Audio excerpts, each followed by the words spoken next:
Assalamualaikum warahmatullahi wabarakatuh.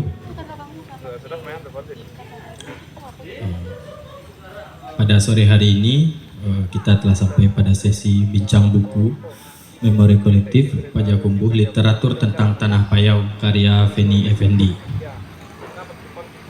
Saya di sini selaku moderator akan memperkenalkan dua orang pembicara kita.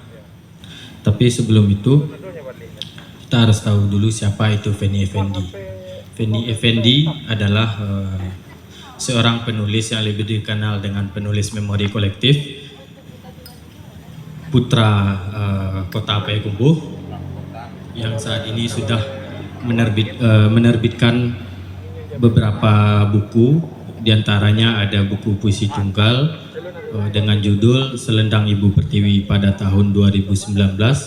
Kemudian ada buku Jejak yang Terlupakan. Ini adalah buku catatan memori kolektif yang pertama dari Feni Effendi, yaitu Jejak yang Terlupakan, menyusuri jejak Mr. Sarifuddin Prawira Negara dalam menjalankan pemerintahan darurat Republik Indonesia atau PDRI pada masa agresi militer kedua Belanda di Sumatera Tengah, terbit tahun 2019. Kemudian buku yang sekarang ini adalah buku Pajakumbuh bagian 1, Literatur tentang Tanah Payau, yang terbit tahun 2021. Nah, nanti ada juga Pajakumbuh bagian 2 mengenai lebih kurang dalam catatan dan ingatan, bagian 3-nya tentang dalam narasi cagar budaya. Nah, bagaimana buku ini nanti dikupas, apa yang diceritakan buku-buku ini, maka kita akan mendengarkan pandangan-pandangan dari kedua pembicara kita pada hari ini.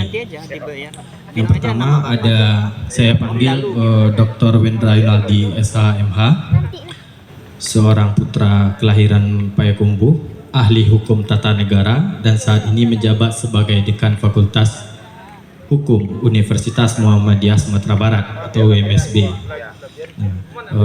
Pak Wendra Yunaldi ini menulis berbagai tema artikel tentang hukum politik di media massa.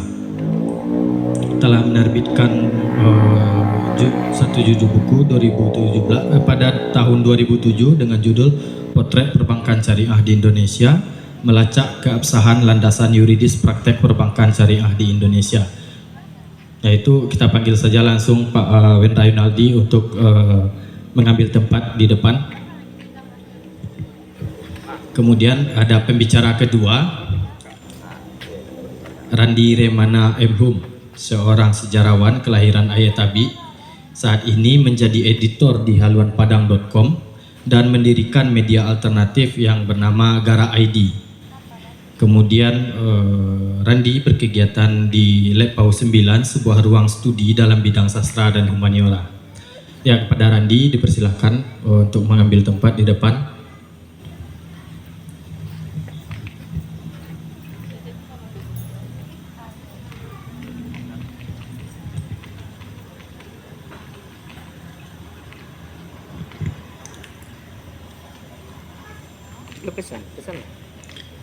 Itu inilah dua orang pembicara kita pada sore hari ini. Tanpa berlama-lama, kita langsung saja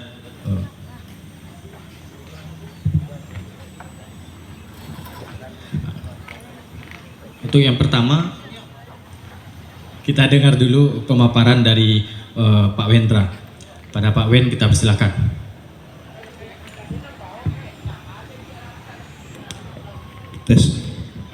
Bismillahirrahmanirrahim. Assalamualaikum warahmatullahi wabarakatuh. Alhamdulillah, kita ucapkan kehadirat Allah. Hari ini kita bisa melakukan bedah buku atau kemudian bincang buku memori kolektif Pajakumbuh, ya, yang ditulis oleh saudara Feni Effendi yang saya dapat bulan Agustus kalau saya nggak salah. Ada hal yang menarik sebelum kita bedah buku ini.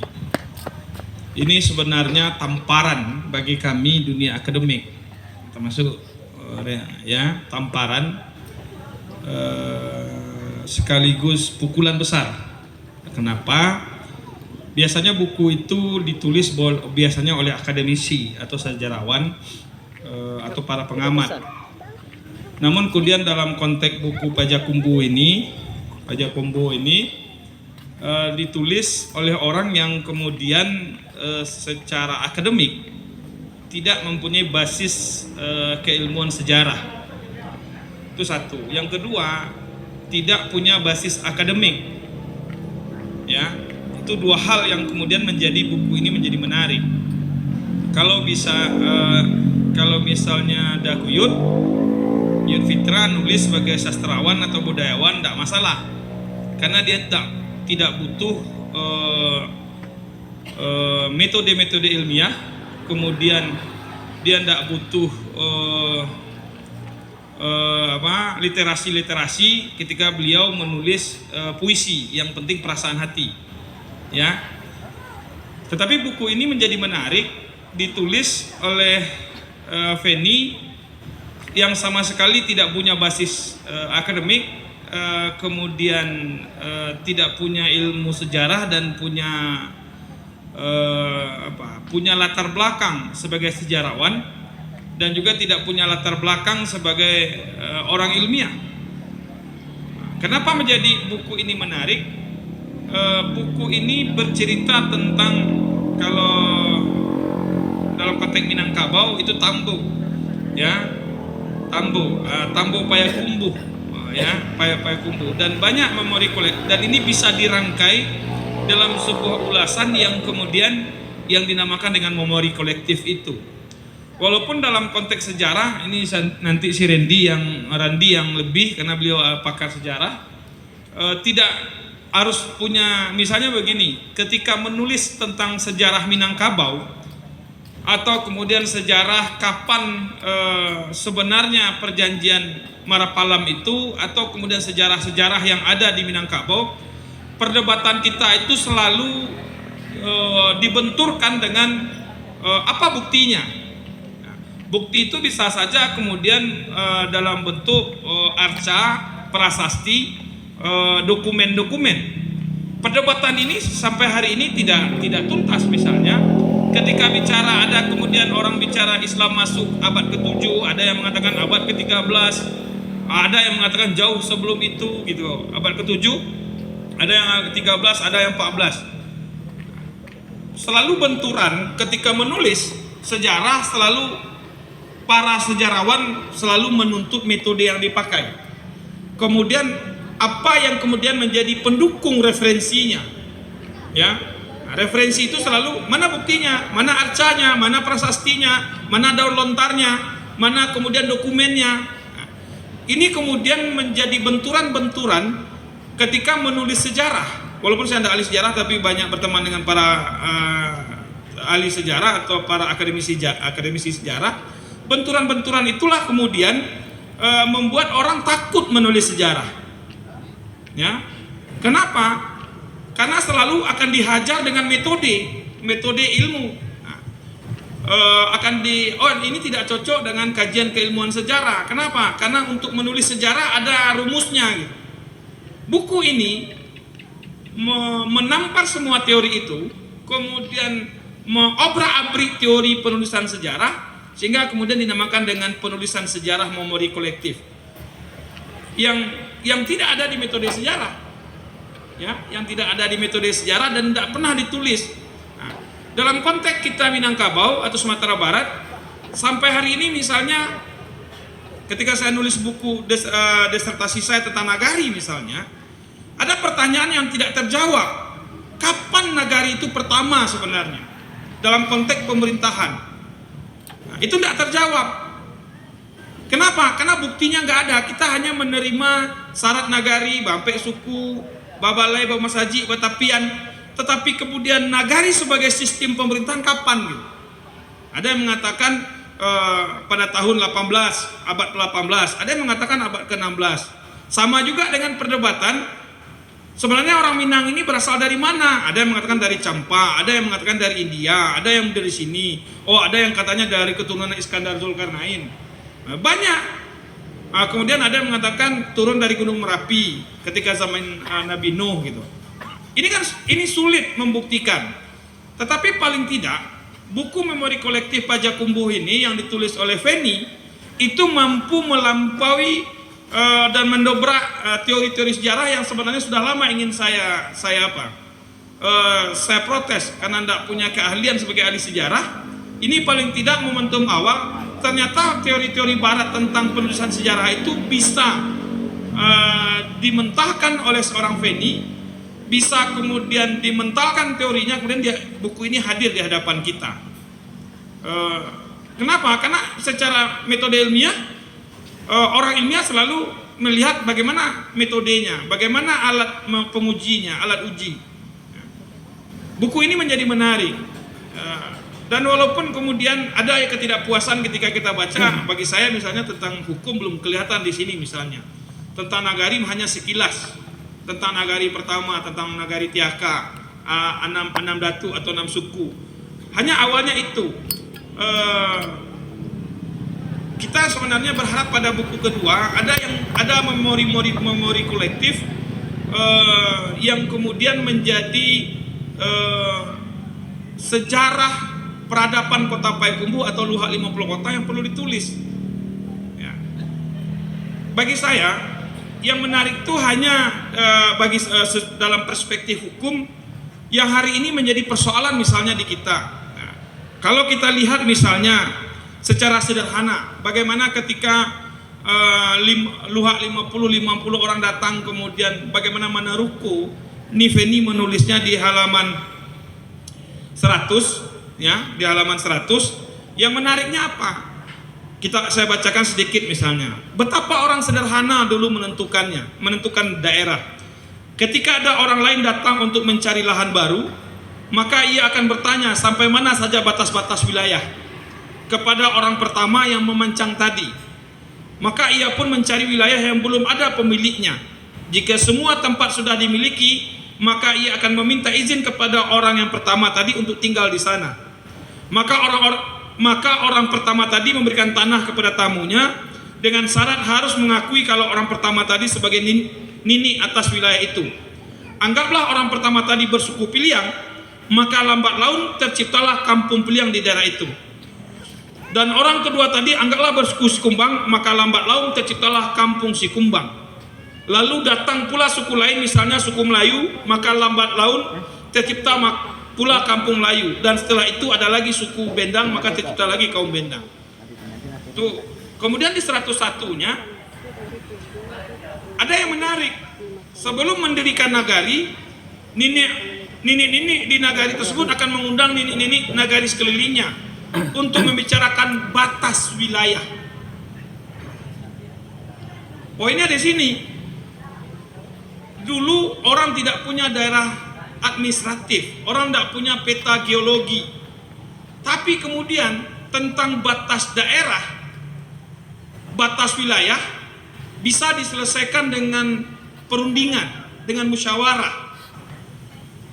Buku ini menjadi menarik, saya katakan. Ini menceritakan bagaimana dulu patok-patok tanah dipatok tanpa kemudian terjadi pertikaian.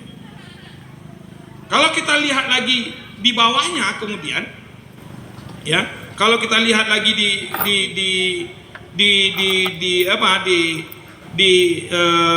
buku, di catatan lain, penetapan daerah itu sangat sederhana misalnya.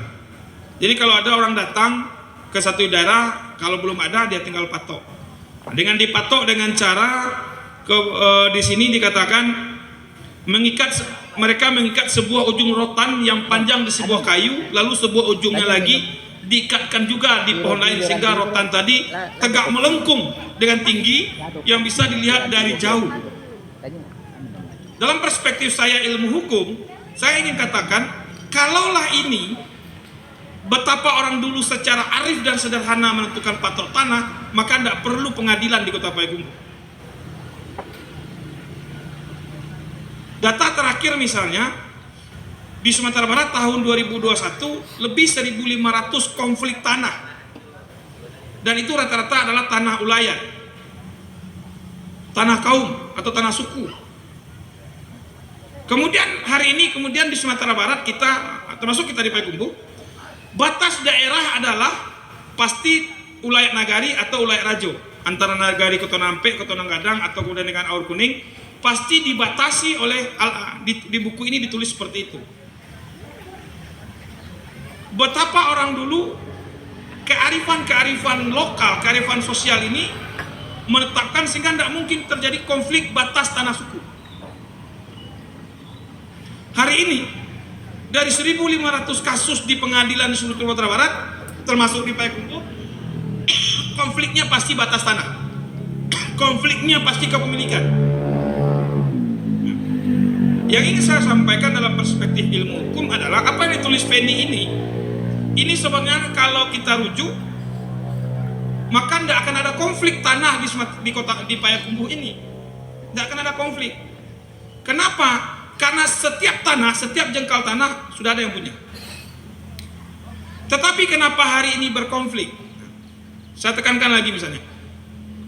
Di buku ini ditulis kalau ada orang datang pertama maka dia patok.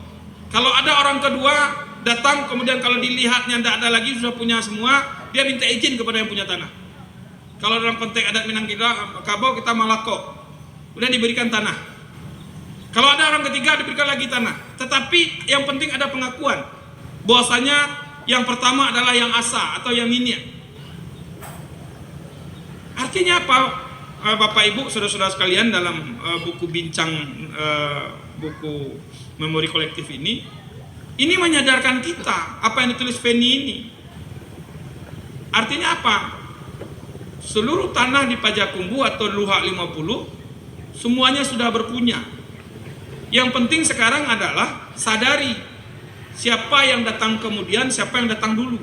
Maka kalau itu terjadi, konflik ini tidak terjadi. Nah, kalau kita lihat lagi misalnya tentang budaya dalam buku ini, bagaimana nenek mama itu masing-masing punya simbol. Mana yang pucuak, mana yang pesuku, mana yang andiko, mana yang datang, mana yang pinang baladuo, itu kelihatan. Nah sekarang itu tidak kelihatan, sehingga strata adat di Minangkabau atau konteks kita di Payakumbuh itulah yang melahirkan konflik tanah di kota Payakumbuh.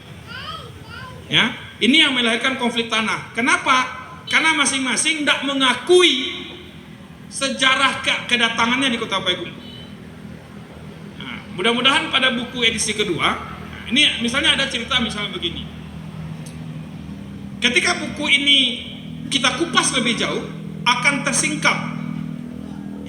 tersingkap hal-hal yang kemudian merugikan misalnya suku yang ada atau kemudian keturunan yang ada. Dalam konteks sejarah tidak ada masalah. Kita kan bukan mencari masalah dan menjelek-jelekkan. Feni ketika menulis ini pernah ada, kalau ini ditulis ini akan ada yang tersinggung. Ini ketika ada yang ditulis akan terbuka. Ini harus kita tulis sebagai sebuah kenyataan sejarah. Dari diskusi di awal ketika buku ini ditulis, ada beberapa hal yang tidak ditulis oleh si Feni. Ya, misalnya ada hal-hal yang berbau hitam lah, sejarah gelap. Ya, harusnya juga ditulis sehingga dia menjadi memori objektif, memori kolektif yang objektif. Ya, kemudian misalnya di setiap nagari di Payakumbuh ini kita tahu misalnya Kotonampe dan Kotonanggadang tuh apabila kalau ada orang Kotonampe pasti ada balahannya di Kotonanggadang. Kalau dia Kotonanggadang asli pasti balahannya ada di Kotonampe. Ada yang misalnya saya ingat misalnya cerita dari orang tua. Di Padang Tinggi itu ada namanya Tabu Baukia. Ya, Tabu Baukia. Kemudian kalau di Kotonampe ada persoalan balenan duo dan apa, kalau tidak persoalan maka dibawa di perundingan di Tabu Baukia. Ya, kira-kira tepatnya sekarang di depan kantor lurah lama pada Payakumbuh, yang dulu konon ceritanya dari nenek yang tua-tua itu ada Sumo Jarwang itu, kemudian Sumo Jarwang itu meletus air. Kemudian karena takut orang dulu air maka ditambal atau ditumbuk dengan kuda putih, sehingga kemudian katanya gara-gara air mata air itu ditutup, maka kemudian baru ke batang tabit atau air tabit keluarnya. Itu cerita-cerita yang saya dapat dari yang tua-tua. Tetapi di situ ada namanya tabu baukia, tempat perundingan. Sehingga kemudian kalau tidak selesai masalah, maka dibawa ke selesai konflik, tidak selesai masalah, dibawa ke Balai Gadang. Kalau tidak selesai dibawa oleh Balai Gadang, baru dibawa ke Balai Batimah, Tiaka. Kalau tidak selesai konfliknya, baru dibawa ke Pagaruyung. Ini kan memori kolektif, tidak semua orang tahu misalnya. Tidak semua orang tahu memori kolektif ini, termasuk saya generasi generasi tahun kelahiran 80-an, yang kemudian tidak semua orang tahu. Atau bagaimana kemudian memori kolektif yang ada di masing-masing kelurahan atau nagari. Bagaimana penyelesaian tanah itu, penyelesaian konflik itu sudah ada jenjangnya. Ya, ini yang belum ditulis oleh Feni, mudah-mudahan pada buku kedua. Kemudian di buku ini juga belum ditulis, ini untuk merangsang Feni menulis buku keduanya, tentang konflik-konflik kecil di Payakumbuh. Ya, konflik-konflik kecil di Payakumbuh yang tidak terlihat di buku pertama ini, tetapi itu menjadi penting dalam konteks sejarah Payakumbuh agar kemudian kita tahu. Atau misalnya sejarah hari ini, misalnya anak-anak muda Kota Nampe mengatakan di mana tinggal gitu, Kota Nampe. Anggapan tinggal Kota Nampe itu adalah dari Tanjung Kadang Kate, Pakan Senayan. Padahal Kota Nampe itu pusatnya Belanda dua ya dah. Nah, tetapi di mana tinggal Kota Nampe gitu. Dan banyak hal-hal yang lain, memori kolektif, dan itu fakta sejarah yang banyak yang tidak tahu. Asumsi yang tinggal di Kota Nampe itu adalah yang Pakan Senayan Kate, Bulakan Balai Kandi. Nah, kalau dikejar lagi sejarahnya, kelihatan nanti. Ya, kelihatan. Nah, sehingga paling tidak ketika ini dibuka, sama dengan saya mendorong buku Gantang Ampe Puluh Sari Lama, ketika ini ditulis akan ada reaksi.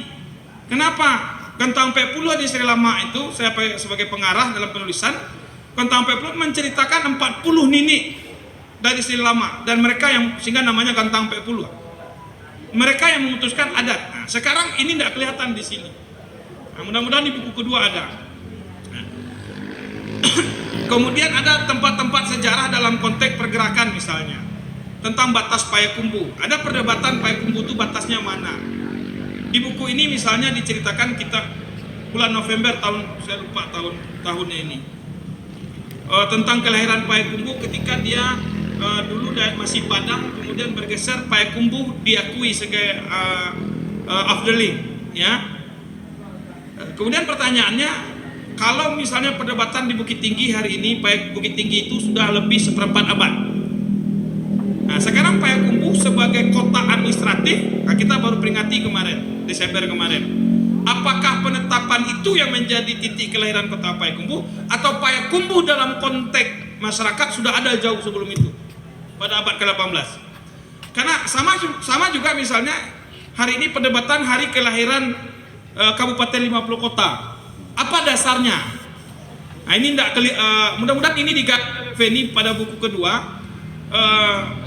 Terlepas dia akan menimbulkan pertanyaan bagi kita kalangan akademisi adalah, kalau tidak suka dengan bukunya jangan hajar orangnya.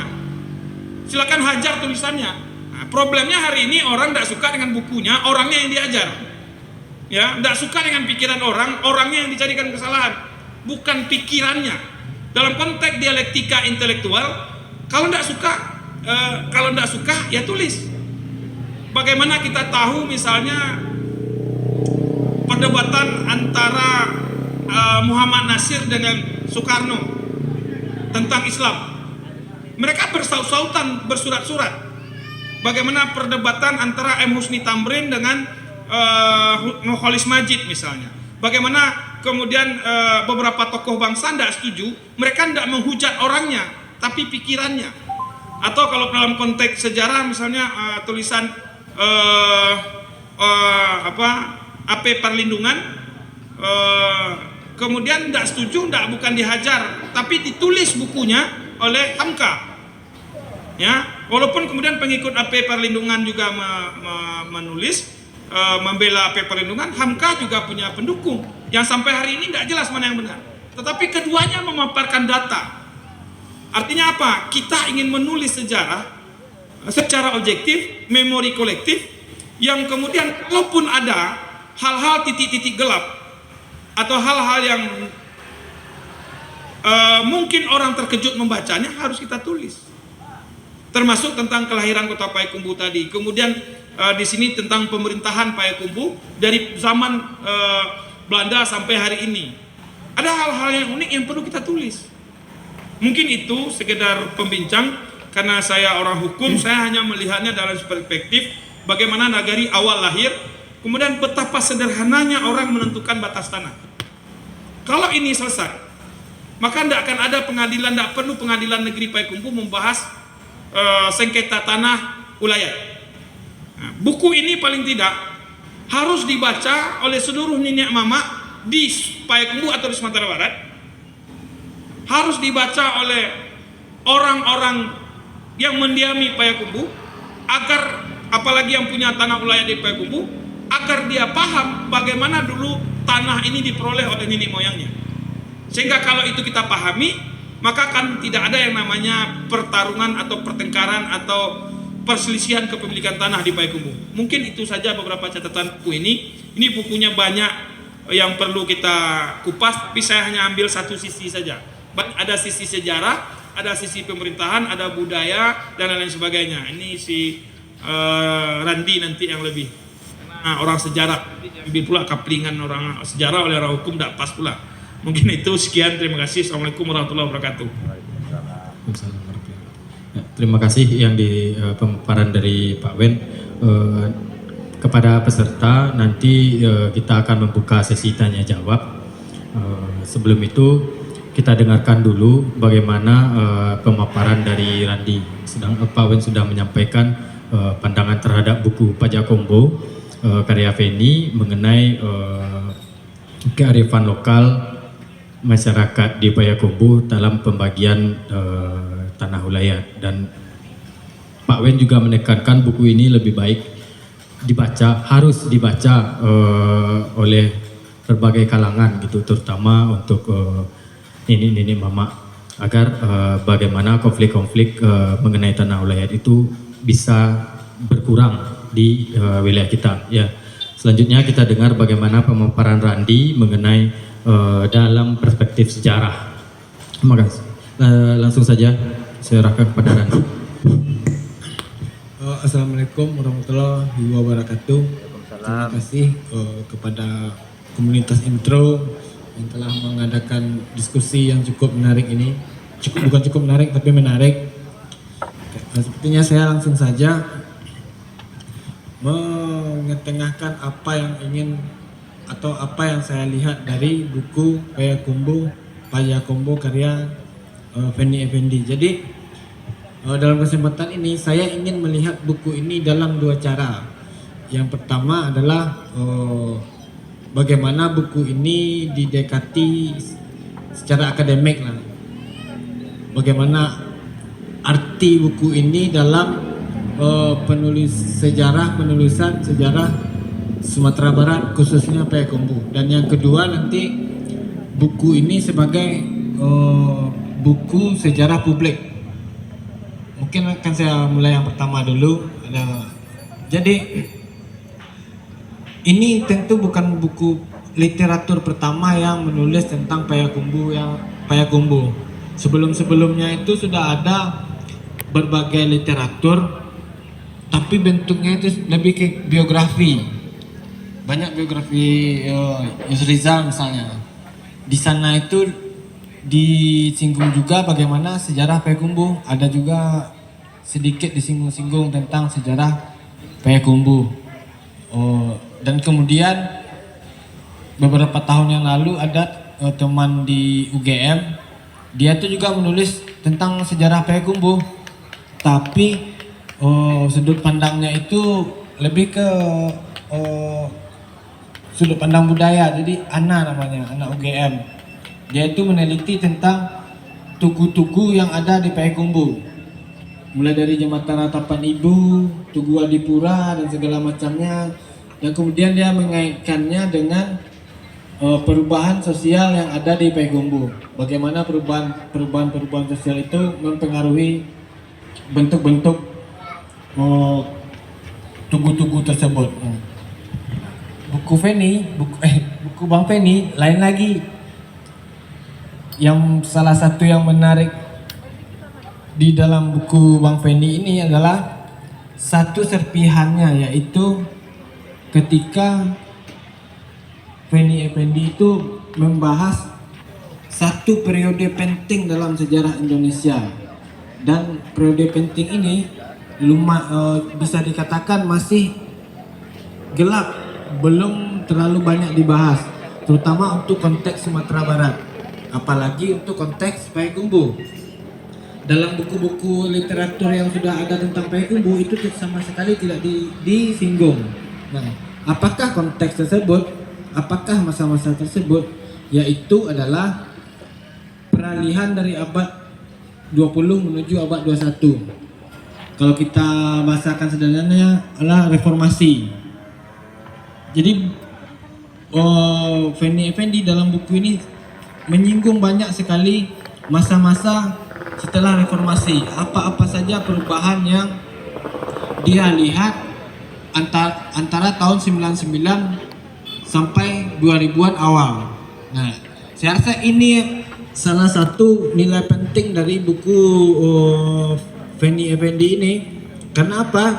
Karena masa-masa pasca Orde Baru itu, pergantian runtuhnya Orde Baru itu adalah salah satu masa penting. Seperti saya bilang tadi dalam sejarah Indonesia, termasuk Payakumbuh, banyak hal yang terjadi pada masa-masa tersebut. Masa-masa itu misalnya ditandai dengan otonomi daerah, desentralisasi kekuasaan, dan kemudian masuknya modal IMF ke Indonesia. Ekonomi Indonesia yang awalnya lebih terpusat di kroni-kroni Soeharto, karena dirasa menghambat modal dari luar, makanya dibikin perjanjian sehingga bagi rata sama investor dari luar, sehingga modal tuh banyak masuk. Ini nanti akan berpengaruh termasuk terhadap Payakumbuh. Kejadian-kejadian di tingkat nasional itu, Feni dengan disadari atau tidak, akhirnya merekam efek-efek dari kejadian itu yang terjadi di Payakumbuh. Banyak hal yang dialer motor, warnet, segala macamnya itu adalah efek dari perubahan ekonomi pasca 98 itu. Ketika ekonomi yang lebih neoliberal gara-gara IMF itu mulai ada di Indonesia. Nah, tampak disadari atau tidak, Feni akhirnya menyinggung hal itu di Payakumbuh karena dia menyaksikan sendiri bagaimana munculnya wartel-wartel, berubahnya alat komunikasi jadi handphone, munculnya sepeda motor di Payakumbuh ini dan segala macamnya. Nah, kalau kita kaji lebih dalam, dan sayangnya Bang Feni kurang mengkajinya lebih dalam, itu kita akan banyak mendapati banyak hal perubahan besar-besaran yang terjadi di Payakumbuh pada masa-masa tersebut. Nah, karena masa-masa itu masih gelap ditulis tentang Payakumbuh, jadi hampir nggak ada. Barangkali dalam puisi Kuyut ada satu-satu perubahan zaman dari Orde Baru, pasca Orde Baru runtuh itu. Tapi dalam yang literatur yang lebih tulisan lah sifatnya, bisa kita dikatakan tidak ada, cuma buku Feni ini aja yang saya ketemukan yang membahas itu. Nah, sekali lagi disinilah arti penting buku Feni ini.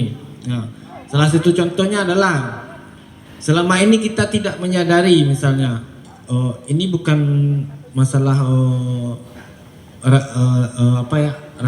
SARA ya. Ternyata gelombang Islamisasi yang melanda yang terjadi di Payakumbuh pasca Orde Baru itu terjadinya baru-baru ini ditemukan oleh Daveni ketika wali kota Yusrizal itu memberi beasiswa kepada mahasiswa berprestasi untuk pergi kuliah ke Timur Tengah, mungkin di Al-Azhar atau segala macamnya. Nah, mahasiswa siswa-siswa yang setelah pulang itu akhirnya menjadi ustadz dan membawa serta budaya pakaian Timur Tengah di Payakumbuh ini. Sejak itulah menurut Daveni banyak kita temui akhirnya ustadz-ustadz yang bergamis di Payakumbuh ini. Saya tidak mau mengatakan itu salah, cuman kenyataannya seperti itu. Nah, itulah salah satu perubahan penting yang terjadi di masa pasca Orde Baru. Sebelumnya Orde Baru itu sangat curiga dengan apa yang disebut Islamisme itu. Gaya-gaya itu tuh sangat curiga. Nah, ketika Orde Baru runtuh dan terjadi otonomi daerah yang kemudian diikuti oleh desentralisasi kekuasaan, ternyata hal itu lepas. Di Payakumbuh ini ternyata muncul kelompok Islam yang seperti itu, terlepas dari kontroversinya, dan sampai sekarang kita masih merasakan efeknya. Bagaimana sekolah-sekolah misalnya sudah menerapkan jilbab misalnya, pakaian yang Islami, dan subsidi itu bagus kan. Jadi inilah sekali lagi salah satu arti penting buku Payakumbuh. Dari kalau dilihat dari sisi akademik kita bisa mengembangkannya jauh lebih dalam. Ini bahan yang bagus sekali untuk orang-orang seperti saya untuk jadi bahan pijakan yang untuk mengembangkan studi lebih jauh tentang kota Payakumbuh. Nah, di samping itu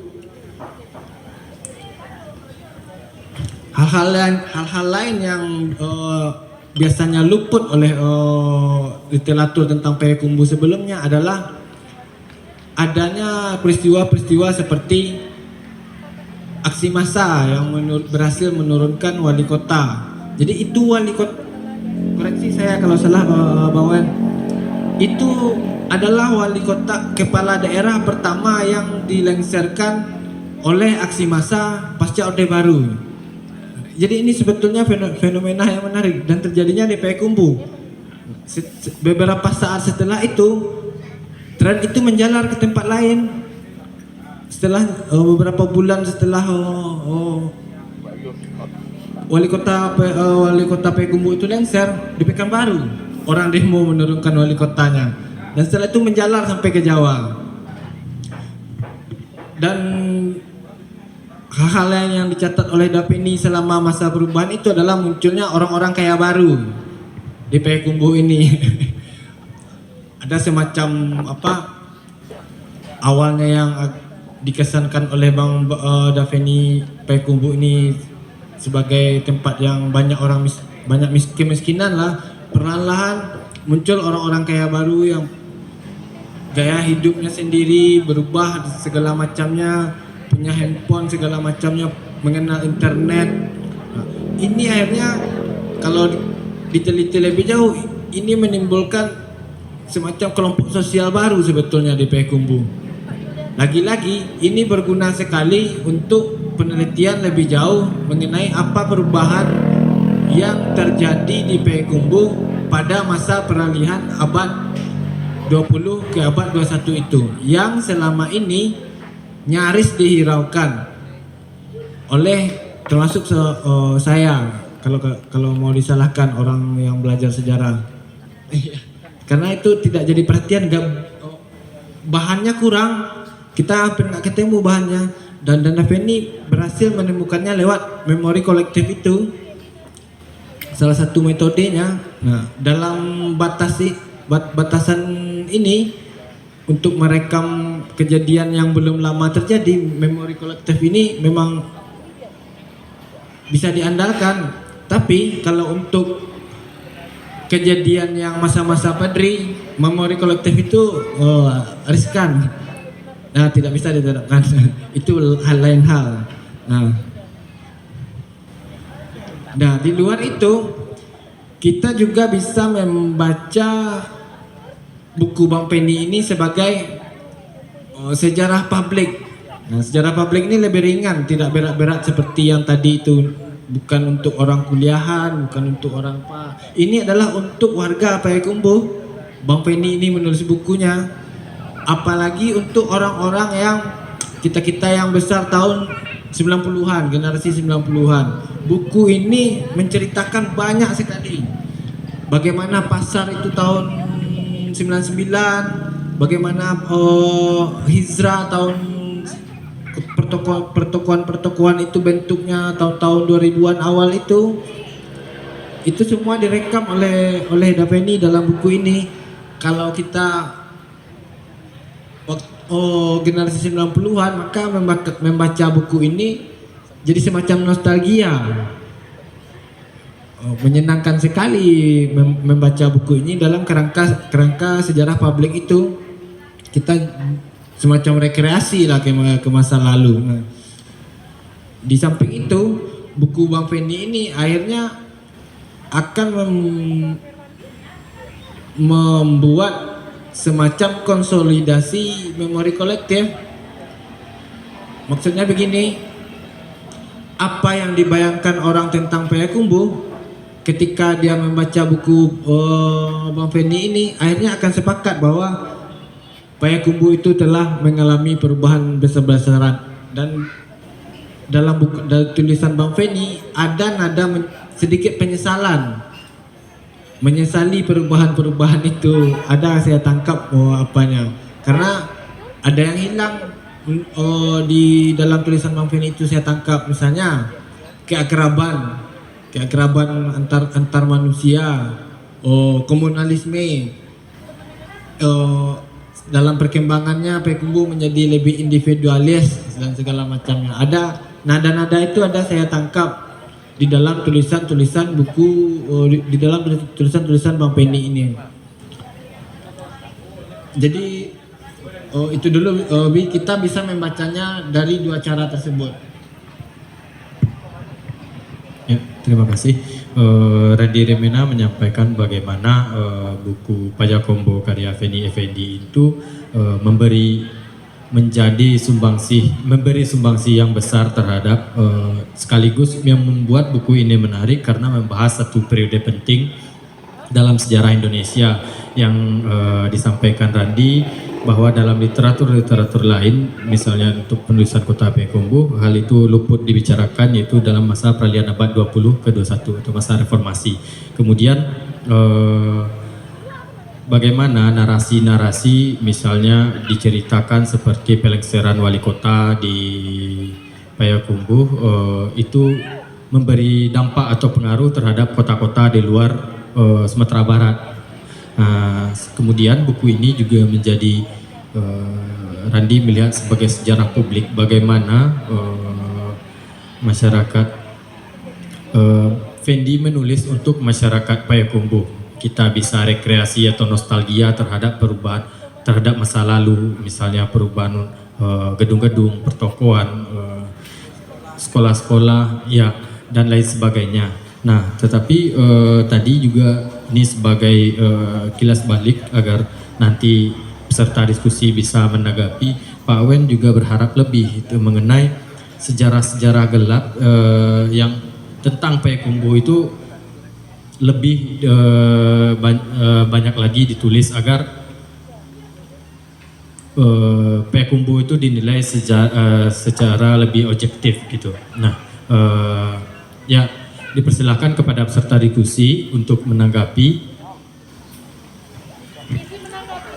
Ya, dari pojok belakang.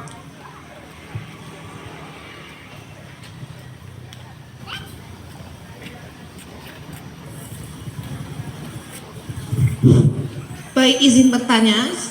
Bismillahirrahmanirrahim. Assalamualaikum warahmatullahi wabarakatuh.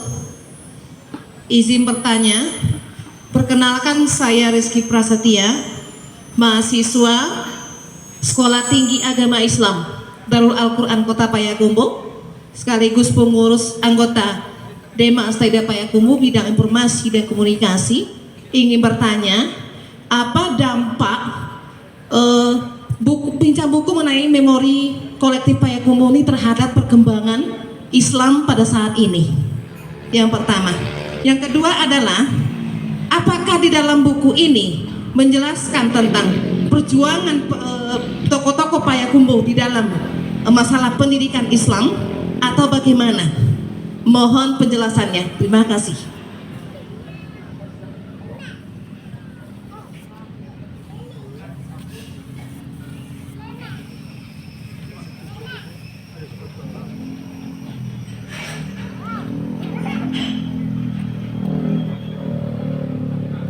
Ya, dari Rizky ya, terima kasih Rizky.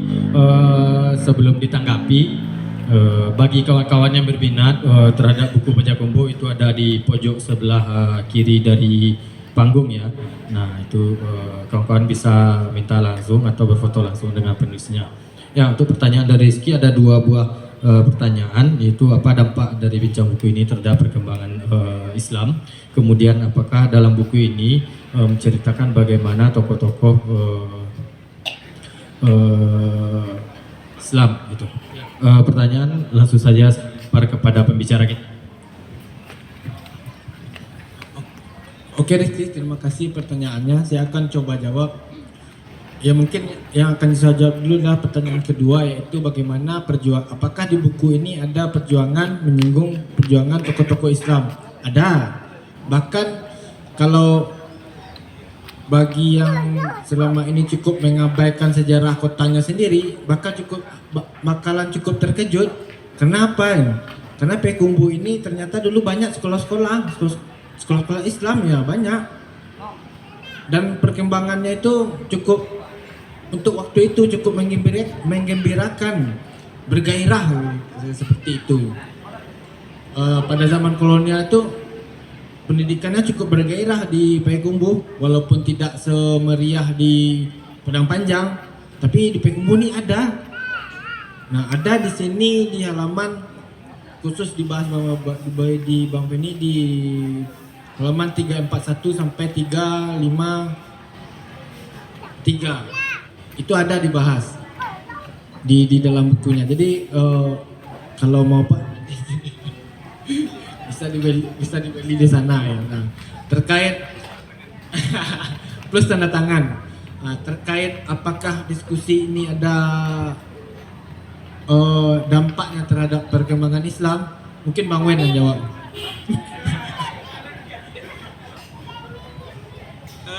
Begini, saya langsung saja. Untuk menjawab itu, paling tidak kondisi hari ini, saya sering marah sama Dayut itu. Tapi walaupun saya marah, tapi saya sayang juga maksudnya. Intro bersama termasuk Daijot dan kawan-kawan.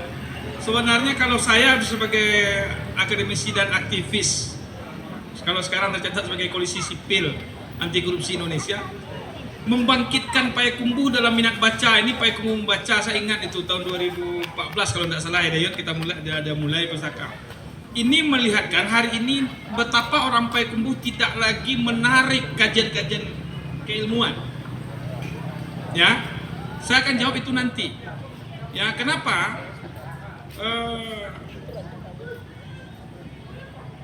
Hari ini misalnya kalau dulu orang misalnya yang paling sederhana saja, saya lupa tadi nyampaikan tadi, saya hari ini rajin membaca buku karena ada taman bacaan di favorit di pasar atas, dan itu di lantai 2 di dekat terminal, dan itu kita berusaha untuk cabut di sekolah. Ya, bagi saya walaupun itu membaca Kopingho, membaca Pendekar Kelana, kemudian membaca Petru awalnya, kemudian membaca satu majalah Ananda Bobo, esai masalah saya anak Indonesia, itu dulu di lantai 2, kira-kira sekarang kalau saya udah lama masuk tengah pasar, yang di blok timur, di tengah, kemudian pindah ke depan terminal. Itu pindah terminal itu udah terakhir. Dulu yang paling besar tuh Favorit namanya, ya Favorit. Kalau kira-kira di atas orang jualan apa sekarang? Jualan pecah belah di atas. Apakah itu menjadi kemudian sebelum era milenial, teknologi digital dan lain sebagainya lahir, kita anak-anak SMP, SMA Payakumbuh bisa berteman di sana dengan apa? Pulang sekolah malah kemudian ada yang mencepatkan sekolahnya, jam 10 dia udah nongkrong di sana. Nah, ya, mencepatkan sekolahnya karena lebih penting menurut dia membaca di favorit daripada, dan ini ditulis Penny tadi. Ditulis Penny di halaman 199 ini.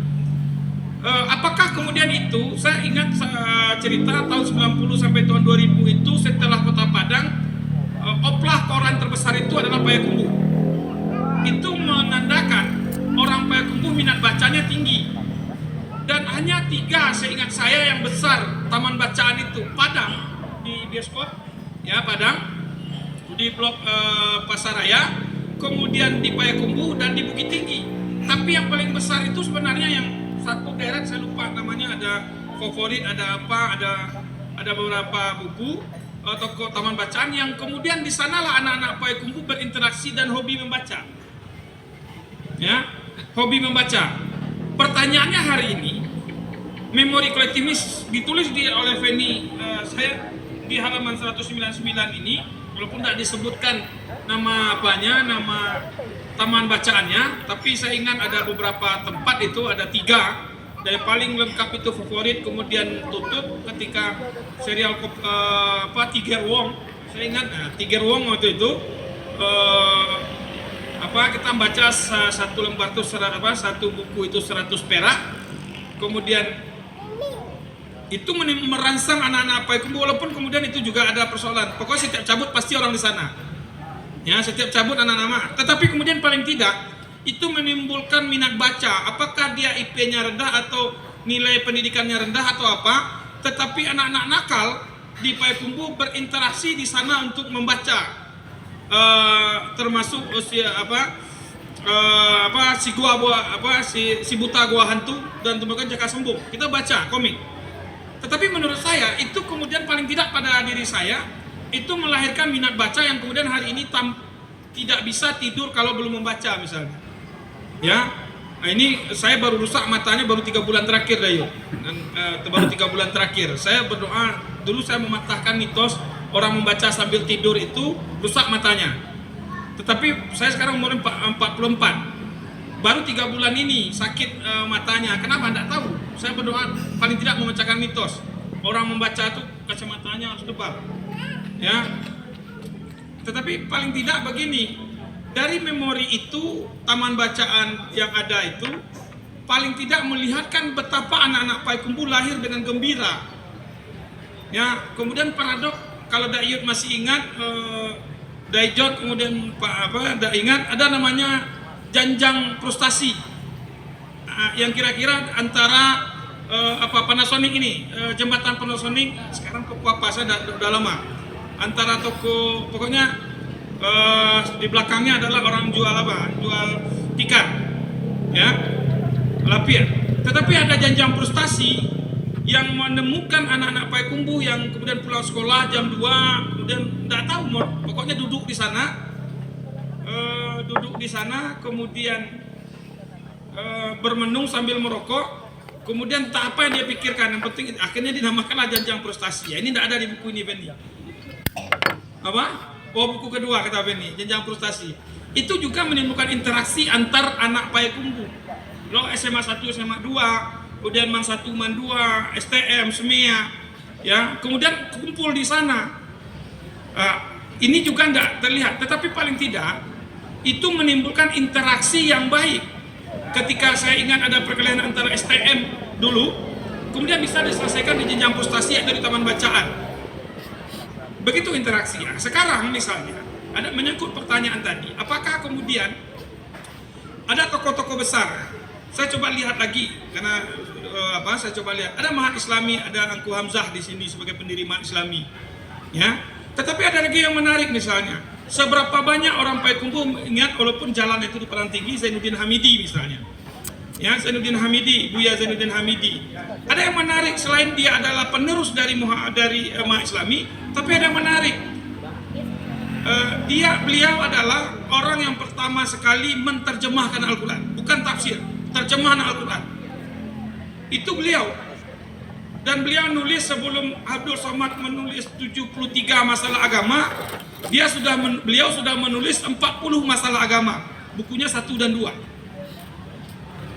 Ini ketika saya bercerita sekitar setahun yang lalu dengan Datuk Teddy, ya, sebagai pelanjut dari Datuk Mangkuto yang punya rumah gadang di Balenan Duo, saya sampaikan, dia kaget. Oh ada ya, sampai hari ini saya punya bukunya. Dia ada 7 edisi, cuma saya punya ada 4. Ya, diberikan oleh kakek saya kepada saya. Dia ada 7 bukunya, 40 masalah agama. Dan itu ternyata di Balenan Duo, di rumah keluarga Datuk Teddy atau Datuk Mangkuto udah ada. Nah, artinya apa? Ada literasi yang dibangun jauh sebelum kemudian orang mengenal. Bedakan terjemah dengan tafsir. Ya, sebelum Mahmud Yunus, walaupun beliau juga dalam Padang melakukan penterjemahan Al-Quran, ternyata ada yang pertama. Ini tidak tercatat misalnya, yaitu Zainuddin Hamidi.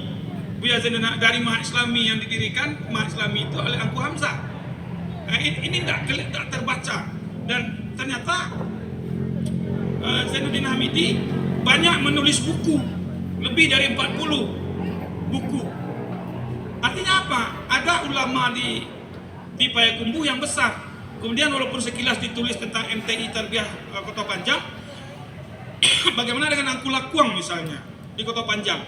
Ini juga tidak terekspos di buku ini, tetapi sekilas tentang MTI Kota Panjangnya ada. Kemudian bagaimana training college atau TC yang kita kenal, banyak anak-anak yang muda-muda, ada Spati di belakang. Hari ini kemudian TC itu dianggap tidak kenal orang gitu kan, anak-anak muda. Tetapi dalam sejarah pergerakan kebangsaan dan pendirian Payakumbuh, TC punya titik sentral. Nah, ini yang nggak tahu misalnya anak-anak muda di Payakumbuh, bagaimana peran TC dalam pergerakan di kota Payakumbuh sampai hari ini mungkin, ya. Nah, ada beberapa hal itu yang nggak kita ketemu. Saya selalu kemudian ini sudah berapa kali Dayut mengadakan bedah buku, diskusi, kemudian gerakan Payakumbuh membaca. Apakah kemudian cukup dengan Android? Kemudian dengan gadget yang disaku masing-masing, kemudian tingkat intelektualitas, tingkat minat membaca orang Payakumbuh menjadi lebih tinggi. Saya tak tahu, ya. Paling tidak bagi saya taman bacaan favorit dan lain-lain sebagainya pada era tahun 90-an itu, paling tidak hari ini kayak saya tulis baca ada OC, ada beberapa teman-teman adik-adik di bawah angkatan, itu semua pasti punya kenangan. Ya, orang termasuk beberapa yang misalnya dulu yang menggerakkan demo itu ada Dewis Band dari TC dan lain sebagainya. Semuanya pasti bersentuhan dengan perpustakaan taman bacaan yang ada di lantai 2 pasar Payakumbuh. Nah, itu mungkin membentuk karakter orang Payakumbuh rajin membaca. Hari ini pertanyaannya saya tidak tahu berapa buku Payakumbuh ini yang sudah dibeli oleh orang Payakumbuh.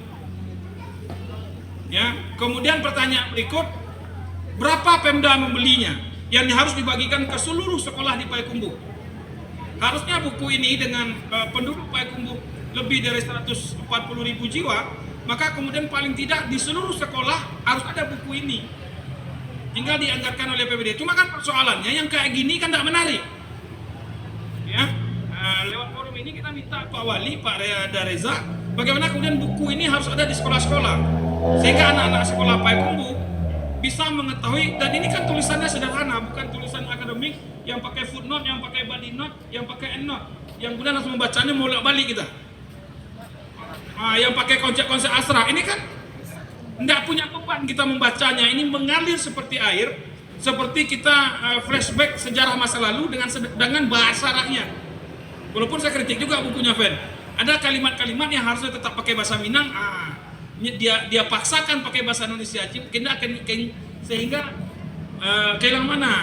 Dia buat ada kalimat yang berapa kali saya baca di barale. Kenapa enggak betul itu barale?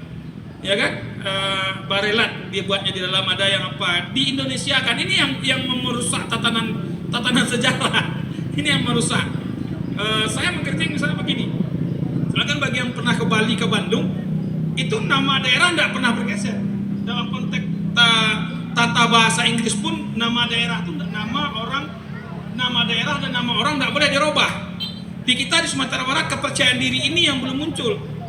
Ya, termasuk saya adalah orang yang menentang penggabungan kelurahan.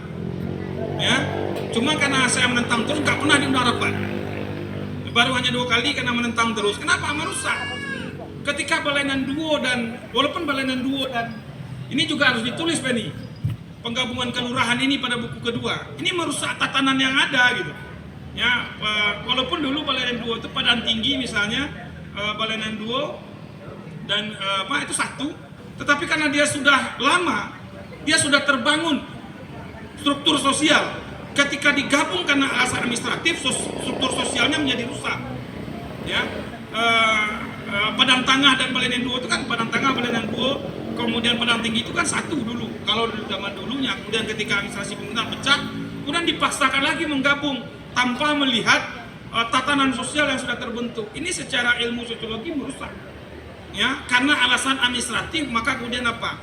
Waktu ini kan penggabungan di zaman Pak Yos wali kota, saya ingat saya, dan beberapa forum saya tolak. Kemudian sekarang beberapa alasannya karena syarat kota itu minimal harus 5 kecamatan. Kemudian syarat kecamatan itu minimal sekian kelurahan. Dipaksa, alasannya adalah penduduk.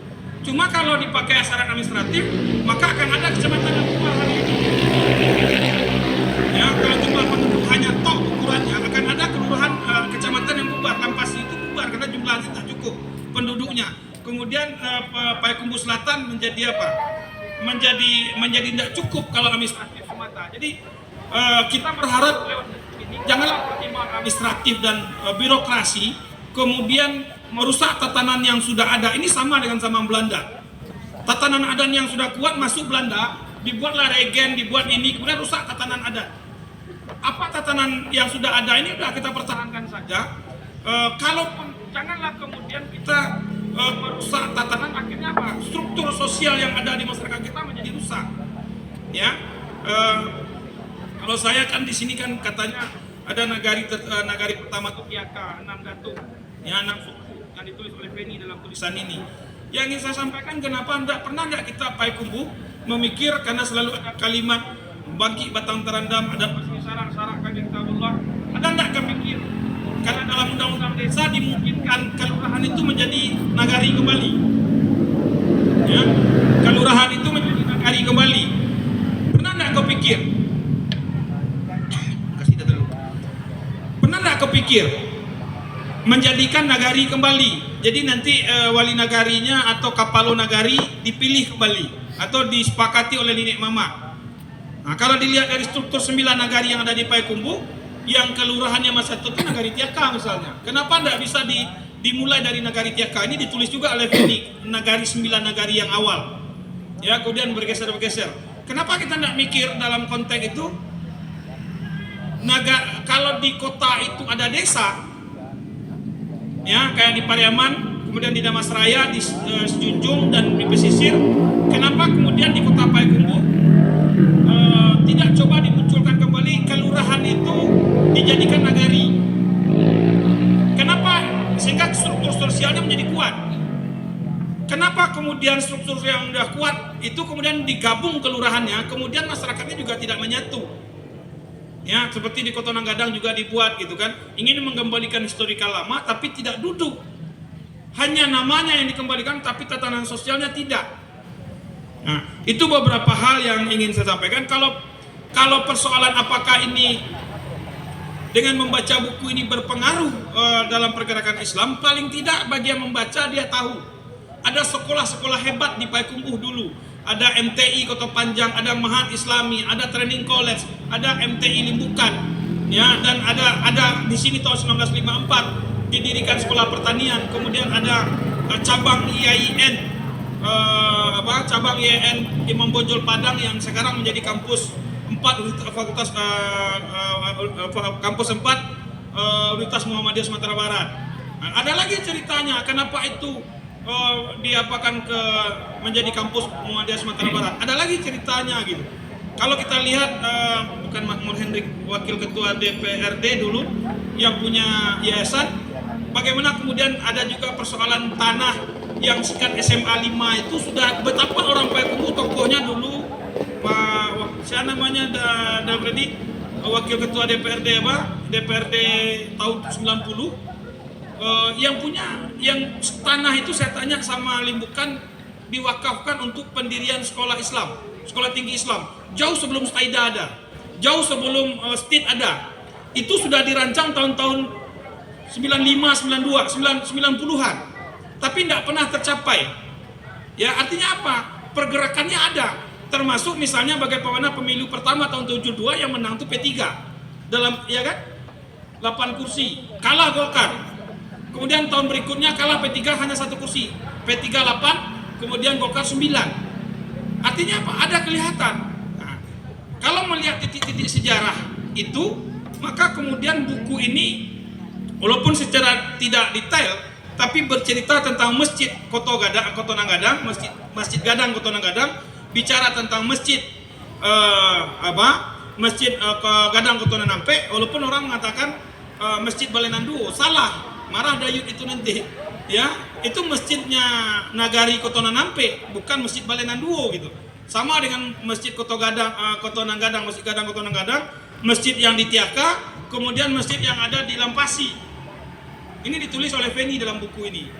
Jadi bagi mahasiswa paling tidak dan pelajar ini membaca walaupun belum lengkap, dan Feni berjanji menulis pada poin buku kedua, ya, paling tidak bagi anak milenial yang hari ini umur 20, ya, yang lahir di atas tahun 95 atau 98 atau tahun 2000, paling tidak ada hal-hal unik ke Payakumbuh yang bisa diselesaikan, yang ditulis dalam buku ini.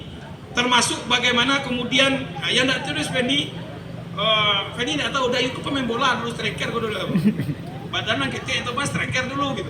Bagaimana kelompok-kelompok klub-klub bola di Payakumbuh, ada Mandala, ada Repati, kemudian ada CP Pata, Padang Tangah, ya, kemudian ada Menara di Padang Kadu 2. Ini enggak yang ada satu lagi yang ini harus ditulis kelompok-kelompok, dan itu menjadi tempat pertemuan anak-anak generasi muda di Payakumbuh. Ini belum ditulis nih. Dulu ada Persepak Cup, ya, yang kita menonton kalau curi-curi nonton, kemudian di belakang kantor bupati itu kita manje, kemudian kalau ketahuan disuruh merangkak dalam parit yang ada di belakang itu, karena saya pernah sekali, ya, itu belum kita tulis. Artinya apa? Saya jalan kaki loh dari rumah di Padang Tinggi ke sana. Kalau dulu jauh, kalau sekarang udah dekat terasa. Kalau kecil-kecil SD, ini yang harus kita tulis juga. Termasuk kan ada Dalu ada, termasuk bagaimana peran radio Pemda, radio Arif, ya, kemudian radio-radio yang ada di Payakumbuh di tahun 90. Bagaimana mengirim surat dulu lalu? Kartu permintaan Rp25, kalau nggak salah 25 perak. Ya, kita kirim. Bagaimana pustaka itu ada di sebelah pustaka itu ada radio Pemda. Kita mengirim salam-salam. Ingat. Ini juga harus ditulis karena itu juga berpengaruh dalam pertumbuhan hubungan interaksi antara anak muda di Payakumbuh jauh sebelum telepon ada. Sebelum telepon koin ada. Jadi perasaan cinta itu ditulis lewat udara. Ya, kalau sekarang kan langsung saja. Ini yang belum tertulis, tetapi bagaimana peran-peran radio itu paling tidak kelihatan. Radio itu kemudian berperan dalam penyampaian informasi, ya, penyampaian informasi. Bagaimana dulu kemudian kalau dulu radio Arif masih di sini, kemudian di Tanjung Pati, ya, dan radio Pemda berperan dalam melahirkan, termasuk melahirkan Dayut, saya pikir, ya, sebagai pelawan Gustav Sakai. Bagaimana tiap tahun dulu ada saya walaupun ikut tidak pernah menang lomba puisi angkatan Dayut, ada Adi Sandra, ada Gustav Sakai, kemudian ada beberapa tokoh itu, kemudian rutin setiap tahun mengadakan festival puisi. Ini belum kita, kenapa? Inilah yang kemudian melahirkan apa yang kita terima hari ini. Dengan kita tidak lagi menarik secara literasi lemah, kemudian tidak lagi ada hubungan interaksi antar generasi, karena di buku Kosa pengantarnya Feni menulis, dan itu juga saya sebagai walaupun akademisi dan pengusaha perumahan, bagaimana rumah sudah berpagar-pagar di kata ini, itu menimbulkan egoisme ya, dan kesombongan verbal dari orang-orang yang punya rumah tinggi ya. Ketika rumah dibatas, kita lihat misalnya di rumah yang di Balai Kaliki, bagaimana rumah itu sejajar tanpa ada pagar, tidak ada konflik dan tidak ada orang mencuri. Sekarang setelah rumah dipagar dan pakai CCTV, masih kecurian juga. Ada apa? Ya, nah, jadi ini beberapa catatan. Artinya ini banyak menurut saya, bagi saya, Dayut tadi bisik, kita mau buat pustaka. Sekarang kita bisa uji dari hari ini. Kalau pustaka yang ada di sini bisa dibuat, berapa anak muda Payakumbuh membaca? Setahun ke depan kita evaluasi misalnya. Sekarang kan katanya demografi, ya, demografi yang berlebihan, ada anak muda. Sekarang pertanyaannya, berapa anak muda yang rajin membaca? Ya, paling tidak dulu karena saya belum beli mampu di Hijrah itu ada orang jual koran, kita pura-pura baca koran saja, gratis. Ini ada disediakan oleh Hijrah itu satu koran gratis yang dibaca oleh siapapun sambil berdiri. Bagaimana juga sejarah pertikaian, karena ini bercerita tentang demo wali kota jatuh pertama, tangga yang ada di yang di depan Hijrah kan hampir menimbulkan pertumpahan darah itu kan. Tangga bermasalah Itu yang kira-kira sejajar Epinan Sate Nana itu sekarang. Itu kan tidak ada yang tahu. Betul kata si Randi tadi. Saya gara-gara yang menyebutkan wali kota yang ditatukan pertama oleh rakyat itu, saya gara-gara itu mata kuliah politik hukum saya dikasih C. Saya bantah Profesor Setia Arinanto waktu saya kuliah di UI. Ketika beliau tidak ada undang-undang 22 itu kepala daerah bisa dijatuhkan DPR. Saya angkat tangan ketika kuliah. Ada Prof di kampung saya, nggak ada katanya. Gara-gara membantah Prof itu politik hukum saya, kuliah politik hukum saya di UI, mata kuliah nilainya C. Dan itu bagi saya penting. Saya bangga sebagai orang Payakumbuh, ada anak SMA bisa jatuhkan wali kota. Ya, OC sekarang dia jadi tokoh anak muda di UGM, anak-anak dan beberapa generasinya. Tapi bagi saya, ingatan saya, gara-gara membantah dan membuktikan ke guru besar saya bahwasanya ada DPRD dan rakyat menjatuhkan wali kota, gara-gara itu saya nilainya C. Dan itu ada sampai hari ini saya terima itu, gara-gara membantah itu. Beliau menganggap nggak ada, ada kan. Ini beberapa memori kolektif yang ingat, dan mudah-mudahan ada taman-taman bacaan baru. Pengganti favorit, ya, pengganti favorit, dan tempat anak-anak muda. Kalau dulu kita setiap malam minggu, tidak ada pun pekerjaan, tidak ada pun kegiatan, orang beramai-ramai. Kalau dulu itu di Simpang Telkom, kemudian di Simpang Balengan Duo, kemudian di Tugu Adipura sekarang. Sekarang kumpulnya di mana gitu? Dan bercerita tentang Payakumbuh. Mungkin itu yang ingin saya sampaikan. Mudah-mudahan kalau ada pertanyaan yang lain. Terima kasih pemaparannya para pembicara kita. Kita lanjut, apakah ada dari peserta diskusi yang akan bertanya, menyampaikan pendapat? Sebelumnya saya sapa dulu, kita juga di sini kedatangan Ketua DPRD Sumatera Barat Pak Supardi, kemudian ada juga di sini kawan-kawan dari Kedai Teroka, kawan-kawan dari Rak Buku Kota Biru, bisa bergabung di diskusi kita pada sore hari ini. Selanjutnya,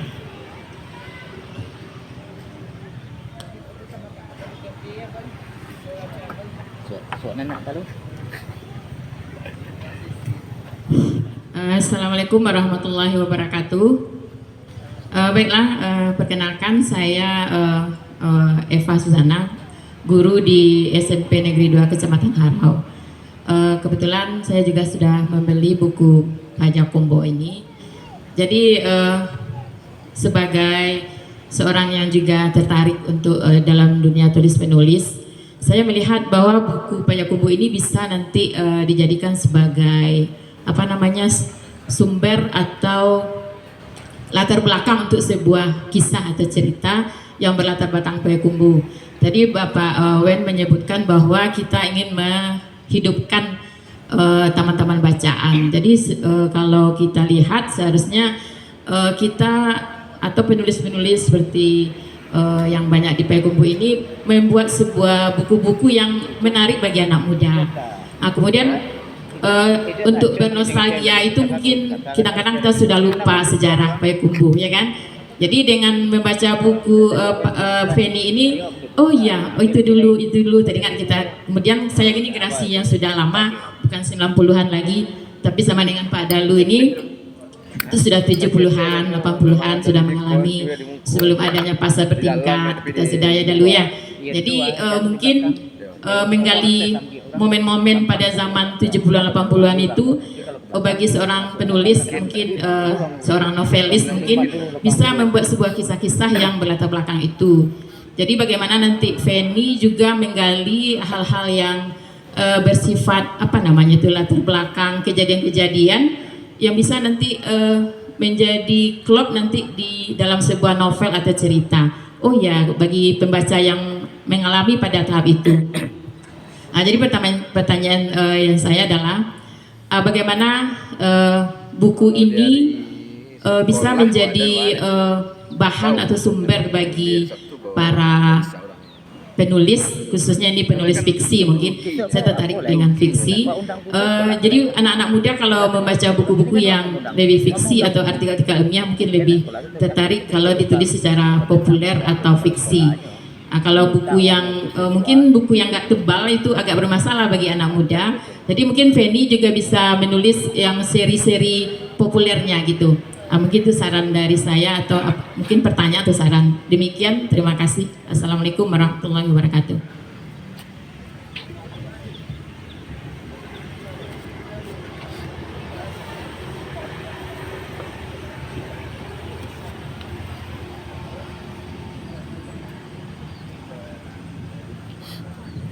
Terima kasih Bu Eva. Bu Eva bertanya bagaimana buku ini bisa menjadi bahan untuk penulis fiksi. Ini langsung saja saya serahkan kepada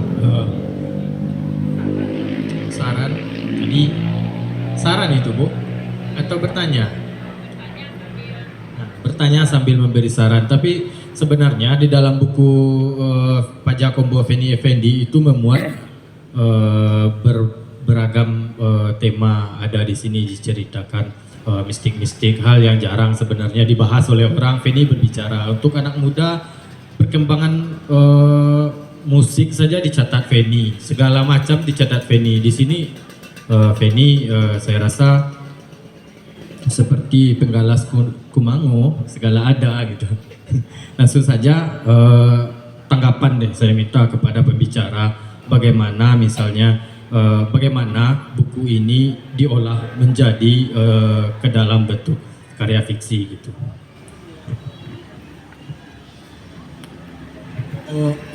Kalau untuk diolah sebagai karya fiksi, tentu saja Bu Eva ini menyediakan segudang sumber untuk dijadikan diolah menjadi bahan fiksi. Mulai dari gedung pertama wali kota yang ternyata mengontrak. Gedung pertama wali kota Payakumbuh itu ternyata mengontrak. Dan segala macamnya, sangat bahan mentahnya sudah sangat banyak di buku ini. Disediakan oleh Feni. Tukang ojek segala macamnya, warnet pertama, wartel pertama, itu sudah banyak sebetulnya. Jadi tinggal kita mengolah saja lagi Bu rasanya, dan itu mungkin kompetisinya Kuyut buat itunya bagaimana cara mengolah bahan-bahan mentah yang disediakan Feni ini menjadi karya sastra yang fiksi yang mudah dicerna oleh anak-anak muda. Dan selain itu Bu, kebetulan Ibu Guru, buku ini sebetulnya juga menarik sebagai semacam panduan tur sejarah di Payakumbuh ya.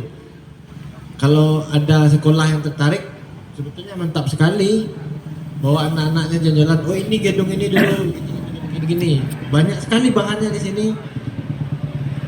Bisa kalau ada sekolah yang mau membuatkan programnya, bagus sekali. Apalagi kalau Payakumbuh mau membuat museum.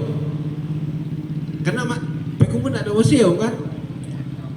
Di mana nanti kita taruh telepon pertama yang ada di Payakumbuh nih? Kayaknya masih ada kalau dicari. Ya. Ada telepon pertama. Kita pajang telepon pertama itu di museumnya. Museumnya belum ada. Ah, Museumnya yang belum ada. apa aja lu tunggu. Karena museum tanpa sebuah kota Kota adalah tempat sebuah kota yang museum. membosankan. Kota tanpa museum. Kota tanpa museum. Mungkin itu aja, Bu.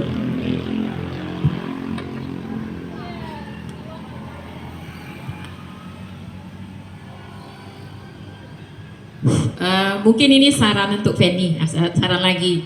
Kalau ya saya sebagai guru, kalau melihat minat baca anak-anak itu tentu ada taraf-taraf tingkatannya. Jadi kalau untuk buku setebal itu mungkin kalau untuk siswa sekolah itu mungkin mungkin hanya beberapa yang tertarik. Jadi mungkin kalau bisa Feni juga bisa membuat seri-serinya gitu.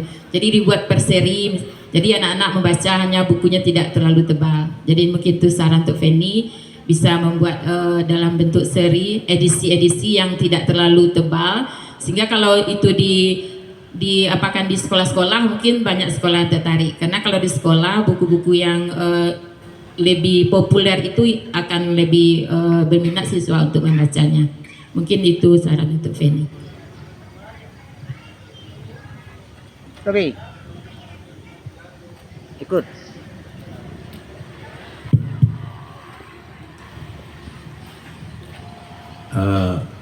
Assalamualaikum warahmatullahi wabarakatuh. Satu Pak Wen tadi yang pertama saya ingin juga ikut menanggapi apa yang sampaikan Ibu tadi, menarik bagaimana Payakumbuh ini menjadi cair di hadapan anak-anak sekolah, tidak menjadi sebuah momok yang menakutkan dengan tebal yang 500, tapi kita juga harus sadari bahwa ini adalah koridornya jelas bahwa ini memori kolektif yang kemudian kalau dijadikan fiksi ya tentu bagi orang yang spesifikasinya itu juga.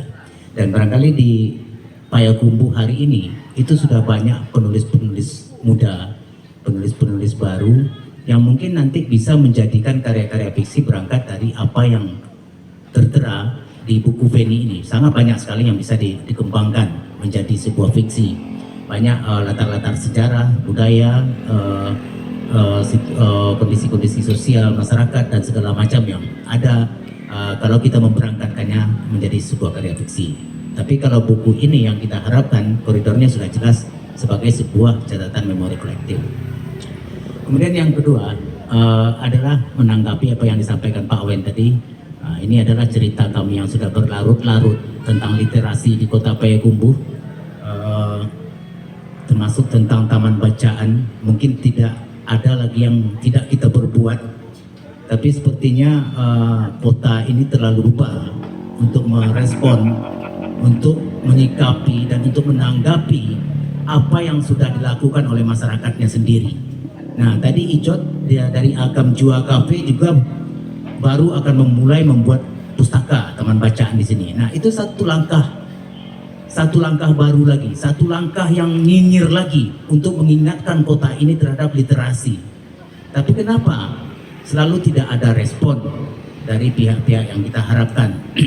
Nah, konon kabarnya juga Payakumbuh ini berhasil mengkompori perpindahan gedung pustaka yang sekarang ini ke Bukit Sebalui. Tapi saya juga sudah ngomong-ngomong juga dengan Bapak Supati bahwa literasi hari ini, saya sepakat dengan Pak Awen tadi bahwa itu akan lebih ideal apabila dia terdapat di tempat umum. Seperti favorit, tempat ayah, tempat ince, itu semua orang bisa ke sana. Tapi apabila dia sudah digedungkan, itu akan terasa asing dan saya tidak yakin ada orang-orang yang akan berkunjung ke gedung-gedung yang sangat mewah itu. Makanya literasi atau bukan literasi kita perkecil menjadi taman bacaan itu akan lebih memungkinkan bermanfaat apabila diletakkan di ruang publik itu sendiri. Apakah itu di kafe, di sebuah taman, atau di taman kota. Nah, kenapa kita harus menghabis-habiskan uang untuk membangun gedung yang megah, sementara yang ada di dalamnya adalah pegawainya sendiri dan orang-orang tetap tidak membaca. Nah, ini saya juga berpesan lewat forum ini, mudah-mudahan literasi yang dilakukan oleh masyarakat Kota Payakumbuh yang sangat nyinyir ini pada akhirnya pemerintah mengalah dan mulai meresponnya. Terima kasih. Saya sepakat. Dayut lah bangunnya, lah jagonya. Besoknya nak mau menggunakan kata bebal. Awak dia teh bebal, dia teh muak dia. Bebal muak kan. Karena gini, literasi itulah yang menimbulkan peradaban. Di tulisan ini Feni bercerita tentang tokoh akademisi, tokoh militer, tokoh politik. Tidak mungkin ke depan lahir kalau Mudikan tidak punya pikiran. Saya nulis ada kegelisahan di hati saya hari ini misalnya. Orang menjadi politisi hari ini karena kaya, bukan karena kemampuan oral otaknya, ya, bukan karena kemampuan ide. Yang paling berat itu kan ide. Orang tidak lagi menghargai ide. Udah berapa tahun intro misalnya, sejauh mana kemudian Pemda peduli dengan intro dan komunitas-komunitas jenis di Payakumbuh. Kalau saya udah pernah nyampein berapa tahun, udah Dayut, udah tutup lah gitu. Ya kan Dayut, udahlah gitu. Tapi kata Dayut, sebelum mati dan awak seorang tinggal awak tetap katanya kan. Ya. Artinya apa? Ini mungkin bagi orang lain tidak penting, tapi dalam memunculkan sebuah peradaban ini penting. Pustaka itu kalau kita di Indonesia ini selalu beranggapan ingin membangun peradaban, tapi selalu berpikir ketika membangun sesuatu gedung. Ya, gedung. Sejauh mana literasi dengan gedung itu misalnya literasinya tumbuh. Yang sederhana, kalau kemudian untuk kegiatan-kegiatan tertentu kita bisa menganggarkan, kenapa kemudian paling tidak misalnya ke depan Pemda menyiapkan anggaran misalnya setiap buku yang dilahirkan oleh putra Payakumbuh maka diinsentif. Kan boleh. Ya. Kenapa ini tidak diberikan? Atau kemudian anak-anak muda Payakumbuh ingin menulis buku, maka kemudian diberikan dana riset untuk menulis buku tentang Payakumbuh. Artinya apa? Ketika kita, sederhana saja kegelisahan saya, tidak hanya Payakumbuh, ketika bicara Minangkabau, Sumatera Barat, kenapa kalau baru Absah dikutip dalam konteks akademik, kalau ngambilnya pasti penulis barat, Benda Beckman dan lain sebagainya, tidak sah orang Sumatera Barat nulis. Feni mematahkan ini, ya. Saya kemudian ketika Benda Beckman menulis tentang runtuhnya tangga mufakat, dia hanya meriset tentang nagari di Biaro, kemudian Taram, kemudian ada kesimpulan tentang Minangkabau.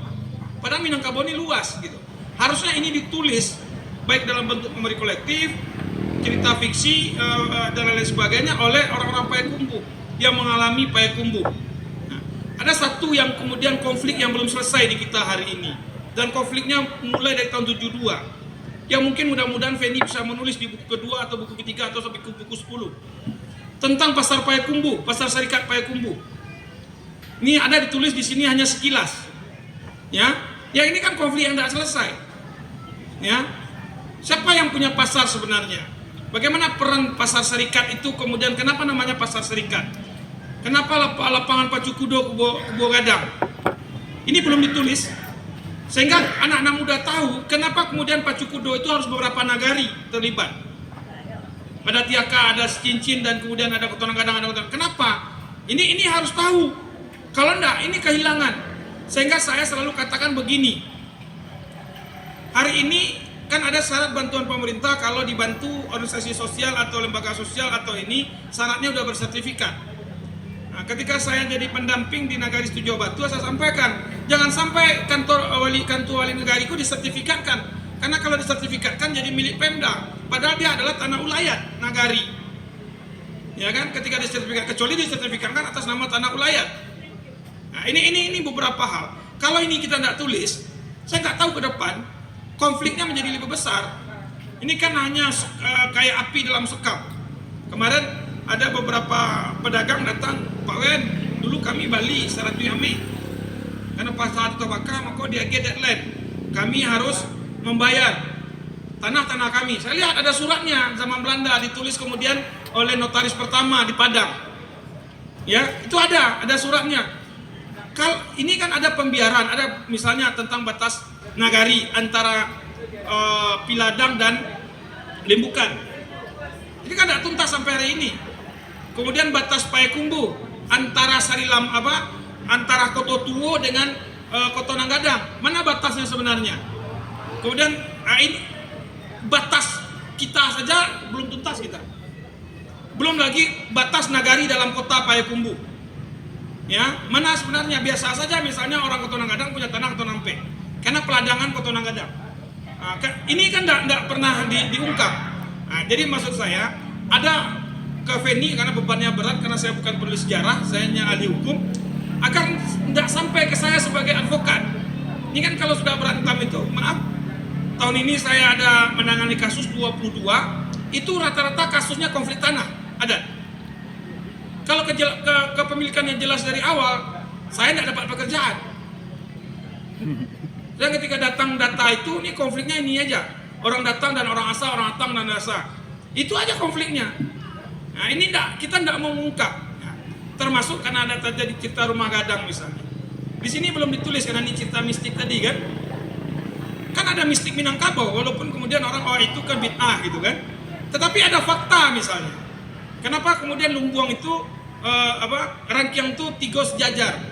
Ternyata Lumbung itu tidak 3 gitu kan. 7 gitu. Tapi ada yang disembunyikan. Tahu nggak anak-anak muda Minang? Kena masing-masing lumbung ternyata punya peran. Ini yang untuk pemberi makan, ini untuk penolong orang. Ini kalau lumbung ini, kalau ada yang ganggu kaumnya, ini upahnya. Lumbung ini yang dipakai untuk upah orang membunuh orang ganggu kaumnya. Kan ini tidak diceritakan. Kita hanya tahu hanya Rangkiang sejajar. Tetapi masing-masing Rangkiang itu paham tidak kita? Berapa rumah gadang, rumah gadang Dayut yang termasuk masih punya Rangkiang. Tidak hanya simbol pajangan, tetapi masing-masing Rangkiang atau Lumbuang itu punya fungsi sosial masing-masing. Ini untuk anak kemenakan makan selama setahun. Ini untuk membantu orang kalau ada orang tak bantu. Oh ini untuk bayar upahan, untuk upahan ini. Oh ini untuk apa? Sampai kepada kalau ada orang ganggu kaumnya, kacio inilah yang dibuka untuk upah, untuk membunuh orang. Sampai ke situ. Gitu. Tapi ini kan alergi kita ungkap. Tapi itu fakta sejarah. Ya, itu fakta. Dan walaupun ini hanya Feni sedikit menceritakan tentang tentang pasar Payakumbuh. Tetapi bagi saya ini harus diselesaikan. Ada perda yang dibuat, ada demo masyarakat. Ini harus jelas. Kemudian lapang Tantawi itu. Kalau tidak dia menimbulkan konflik. Problem kita adalah ketika kumpul konflik yang ada permusuhan. Harusnya ketika konflik itu muncul didudukkan. Ini sebenarnya mana gitu. Sehingga tanah misal balai kota hari ini kepemilikan yang mana? Jangan nanti setelah kita mati semua ini 30 tahun lagi datang orang dengan surat zaman Belanda. Oh ini kami yang punya gitu. Yang tidak tertulis di sini Landrat misalnya, yang ada di simpang gedung pengadilan lama Landrat di Simpang Bunian, yang sekarang itu kan punya nilai sejarah. Kalau tidak itu saja jadikan museum, ya kan Landrat itu. Tetapi kan sekarang sudah ada lapo-lapo ketek di Monggonyo. Padahal dia punya sejarah dan gedungnya tidak berubah, cuma kacanya udah pecah-pecah kan. Harusnya itu dirawat. Nah, problemnya apa gitu? Ini yang tidak pernah tidak pernah kita pikirkan. Landrat itu kan punya sejarah tersendiri, ya, punya sejarah tersendiri. Nah, jadi mungkin itu beberapa catatan kita agar anak-anak muda Payakumbuh tahu tentang kotanya, ya, tahu tentang kotanya, tahu tentang sejarah kotanya, sehingga ketika apapun yang berubah di kotanya dia menikmatinya. Secara santai, menikmatinya sebagai pengalaman spiritualitas sejarah. Mungkin itu, saya mohon maaf. Banyak yang harus ditulis Penny dan saya pikir tidak cukup edisi kedua. Edisinya bisa 10 misalnya. Bisa ada yang tentang bisa saja nanti memori kolektif ini pergerakan pelajar Payakumbuh misalnya. Tentang penyair Payakumbuh. Ya, atau kemudian ya yang satu yang tidak Horizon kalau saya nggak salah sepak bola ya Dayut. Horizon ya. Horizon Mos. Apa? Horizon sama Mos. Nah, Horizon sama Mos. Kemudian Koto Nampe juga punya lo dulu Cie. Mos tuh. Mos ya. Nah, itu tidak ditulis dan itu ada bagaimana dulu sebelum jauh Nil Maisar sudah ada pemain nasional yang dari Payakumbuh lewat Horizon dan Persepak dulu.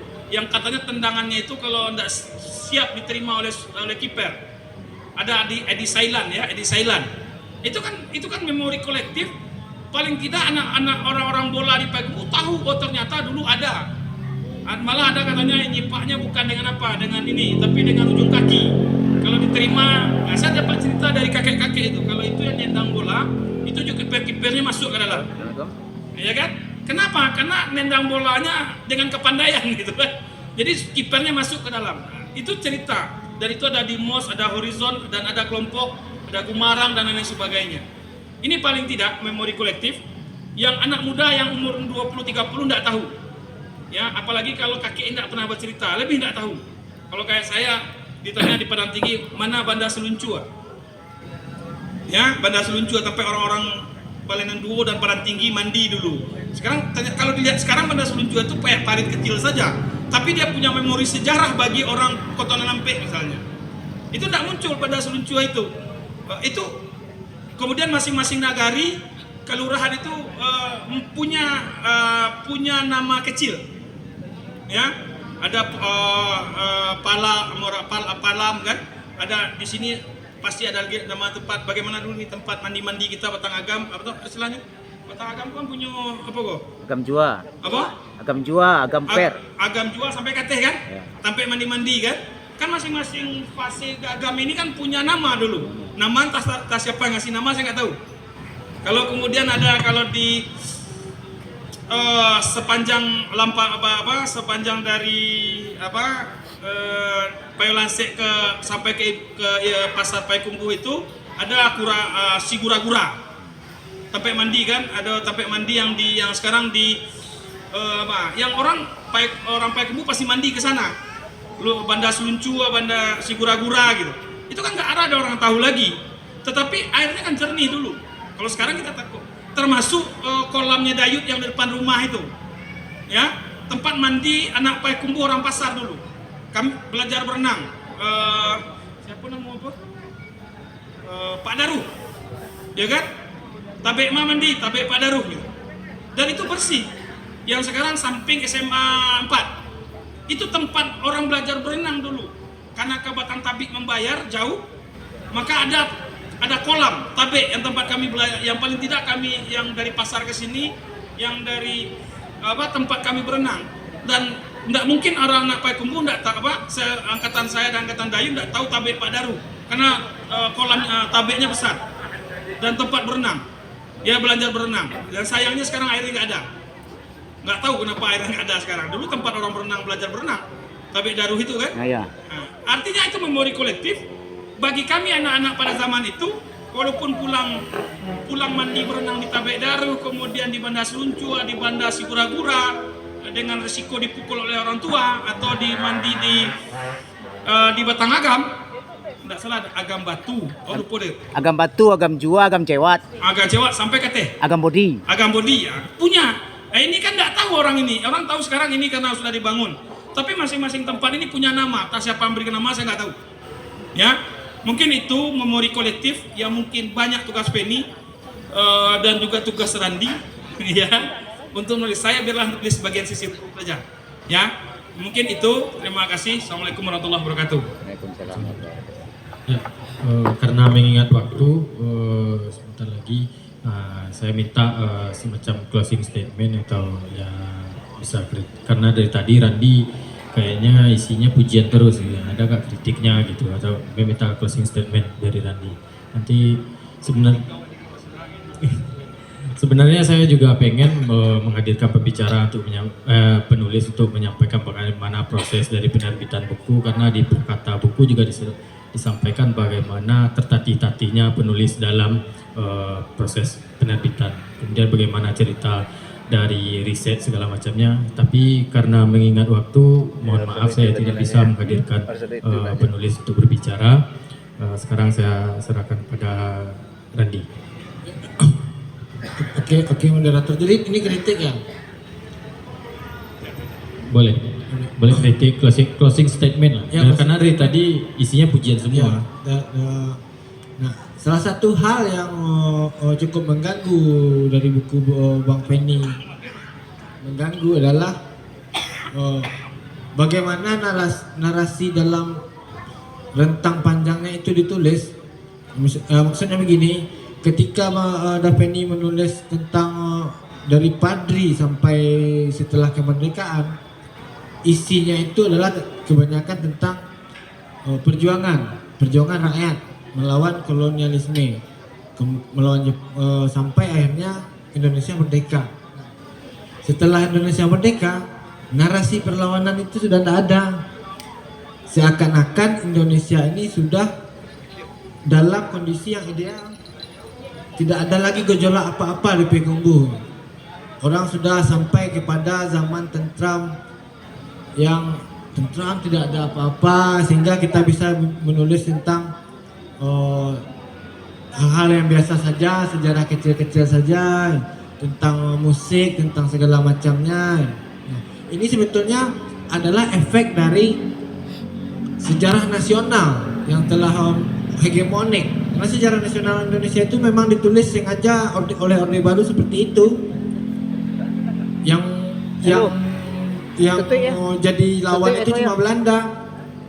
Setelah Belanda kalah, nggak ada lagi yang perlu dilawan. Pemerintah ini sudah baik, sudah keadaan sudah tenang, nggak perlu lagi lawan. Nah, menurut saya kalau Daveni itu dalam masa-masa perjuangan atau dalam masa revolusi itu, yang masa-masa perjuangan melawan Belanda itu, sedapatnya juga dimasukkan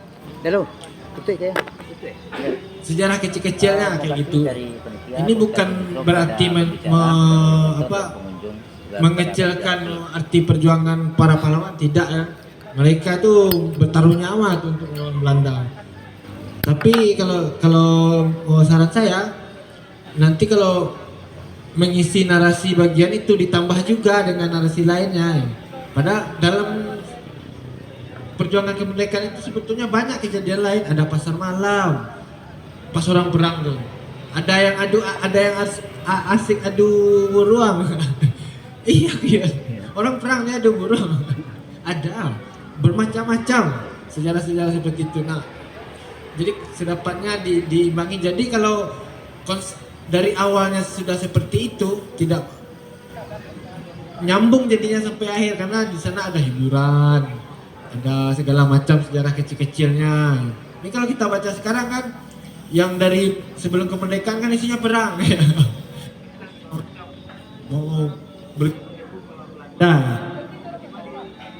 Ujungnya sudah bicara tentang perubahan sosial, tentang musik, tentang mistik segala macamnya.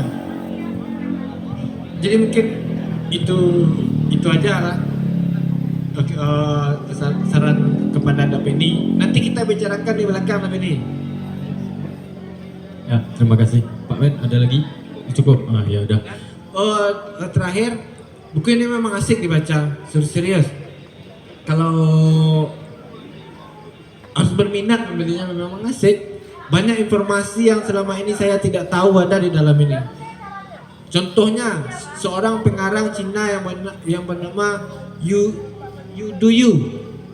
Nah, ternyata dia itu pernah di Indonesia dan sekarang diangkat jadi pahlawan nasional di Cina. Baru tahu saya. Ternyata dia pernah di Payakumbuh. Salah satunya itulah. Ya, terima kasih saya ucapkan kepada kedua pembicara. Itu tadi diskusi kita, bincang buku kita, buku memori kolektif Payakumbuh karya Veni Effendi. Tentu pada buku pertama tidak semua harapan bisa tercantum di dalamnya ya Daveni ya. Nanti Daveni bilang di buku kedua narasi-narasi kecil atau narasi gelap mengenai Payakumbuh itu akan dimasukkan ke dalamnya. Berbicara kota tentu berbicara banyak hal. Tentu keterbatasan jumlah halaman, kemampuan penulis dalam merangkum semuanya itu patut juga kita pertimbangkan. Tapi apresiasi yang besar ketika sudah ada mengenai literatur tentang Payakumbuh yang ditulis oleh Daveni. Ya, terima kasih kepada peserta diskusi, pembicara, dan pihak penyelenggara semuanya. Saya ucapkan terima kasih pada bincang buku sore hari ini. Saya sebagai moderator mohon maaf jika ada salah kata. Terima kasih. Jadi saya akhiri pertemuan kita, diskusi kita sore hari ini dengan mengucapkan alhamdulillah. Amin. Assalamualaikum warahmatullahi wabarakatuh.